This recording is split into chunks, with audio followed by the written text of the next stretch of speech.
এইটুকু হয়েছে, কিন্তু হাড় বেশি দিয়ে দিছে, কিন্তু মাংসটা অনেক লাল টকটকা। দেখছেন, মহিষের মাংস একটা খাইলে একটা উপকার যে আপনার প্রেশার হয় না। তো এটা এখন আজকে রান্না করবো মাটির হাঁড়িতে, দেখাবো আপনাদেরকে মহিষের মাংস। তো আজকে আমি করবো, ম্যাডামে খাইবো না। হ্যাঁ,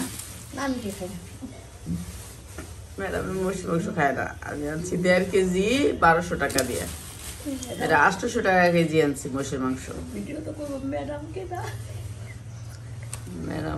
ম্যাডাম খাইবো না। এগুলা দিছে, এগুলা তো কিন্তু ফালানি, তারপরও আনছি, কিছুই করার নেই। ফালানি না এগুলা, তারপর কিছু করার নেই, রেডিও ফালানি।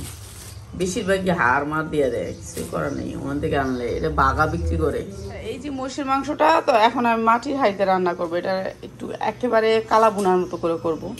তো এই যে মহিষের মাংস নিলাম, প্রথমেই নিলাম, আমি ঝরা দিয়ে রাখছিলাম, কিন্তু মাংসটা অনেক লাল টকটকা। তো এখানে একটা চামচ নিয়ে নিই। তো দিয়ে দিতেছি এটা রসুন বাটা, তারপরে হচ্ছে আদা বাটা। আদা বাটা একটু বেশি দিবেন সবসময়, একটু গরুর মাংস, খাসি ইয়ার মাংস, যে কোনো মাংস এটা আদা বাটা বেশি, রসুন বাটা একটু কম দিলেও চলে। তারপর হচ্ছে কাঁচামরিচ। কিসের মাংস? মহিষের মাংস। এখন এটা মা খাবো। কোথায় পেয়েছি? এই হলদিমরিচের ডিব্বাটা খুলে দাও তো, আমার কাছে দাও। কোথায় পাইছো মহিষের মাংস? কই পাওয়া যায়? ঢাকা শহর। কিনা ওইখান থেকে দাও, দাও। সরিষার তেল থেকে। ওই যে মহিষটা অনেকদিন বসেছিল দেখছি, স্কুলের সামনে থেকে আনছি।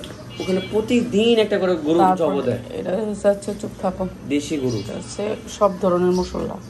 তারপরে এখানে দিব একটু জিরার গুঁড়া, ঠিক আছে, এই ধনিয়ার গুঁড়া দিব। আটকাও, ওই হলদির গুঁড়াটা দাও। তো সব মশলা দিয়ে এটা মাখায়া খালি চুলায় দিব, দেখেন কেমন হয়। খালি এখন দিব হচ্ছে হলুদ, আর দিয়ে মাখায়া চুলায় দিব। যে সুন্দর একটা সর্ষার তেলের গ্রান সরষে মাংসটার থেকে, অনেক ভালো একটা সেন্ট। বড় কাশুক, তারপরে দেখাইতেছি। এই পাশে 2টা পিঠা ছিল, ওইটাকে একটু দুধ দিয়া চিতল পিঠা। মাংসটা আমার মশলা একটু কম হয়েছে, কিন্তু অনেক টেস্ট হয়েছে, অনেক টেস্ট। কোনো আলু ঢালু নাই, সব গুণা করছে। তো আমি এটা তার ডবল বাগার দিব না, কারণ আর তেল খাইতে চাইতেছি না, শুধু মাংসটা কিন্তু টেস্ট হয়েছে অনেক। আর গ্রান সেন্টে হয়ে গেছে বড়। তেল কম হয়েছে, তেল কম খাবা, আরও শুকনো করে ফেলবো। কিন্তু টেস্ট অনেক মজা হয়েছে, অনেক মজা। টেস্টের দিকে আপনার কম হয়নি, আমি আর একটু শুকাবো। আর আমি একটু পাতিলটাতে পোড়া করছি, একটু তেল উঠা আসুক। তো এখন তেলটা পারফেক্ট বা ওইটা আসছে, পাতিলটা একটু পোড়া হয়েছে। এখন একেবারে গরুর মাংসটা পারফেক্ট, ঠিক আছে। এখন একবার পোড়া হয়েছে, পাতিলের ভিতরে লাগিয়ে গেছে। একটা সেন্ট আসছে, মাটির সেন্ট আসার জন্য। তো এখন সেন্টটা আসছে, এখন সেই বাস। এখন এটা একেবারে রেডি। এটা হচ্ছে আপনার ইয়ের গোস, বসির গোস, গরুর না।